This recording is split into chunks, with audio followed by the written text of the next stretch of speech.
Well, first of all, let's hear from Charlie Dalin. I'm the happiest man in the world today, for sure. winning the Vendée Globe. That's my second Vendée Globe, and last time I only had line owners, I didn't win, and this time I did get the win. When I crossed the finish line, I felt things I never felt before. Like, that's definitely the best finish line crossing of my career by far, and that was just amazing.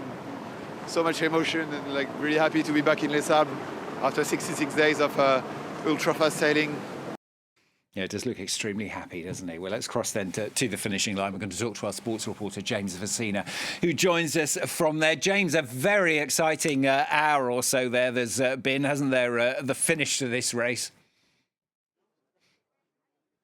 It really has been, Stuart. There, we were just at that finishing line just moments ago as we watched Charlie Dalin cross it after over 2 months there at sea. Obviously, a huge moment of celebration for him and for all his team, his sponsors team, the ones who provide all the funding behind an extremely expensive race to take part in. What a celebration it was for him. He had the full moon come over him just as he was approaching the Sables-d'Olonne over the last night, and this morning as he managed to reach the finishing line at 25 minutes past 8, while the sun was rising on the horizon, making for those spectacular images as you just saw from him there, and as he manages to complete the race. A race that he's won by a huge margin.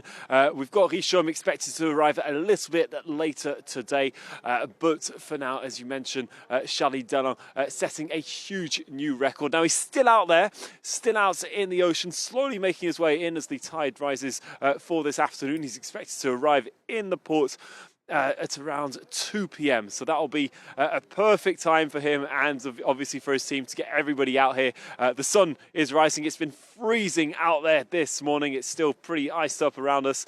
But as he comes in, for sure, there's going to be definitely a huge party for everyone as he approaches here. It's a big moment. The Sables-d'Olonne, this is where the Sables-d'Olonne shines every 4 years, and this is the moment it will make for some spectacular images as Dalin makes his way into the port. So it's about 2 p.m.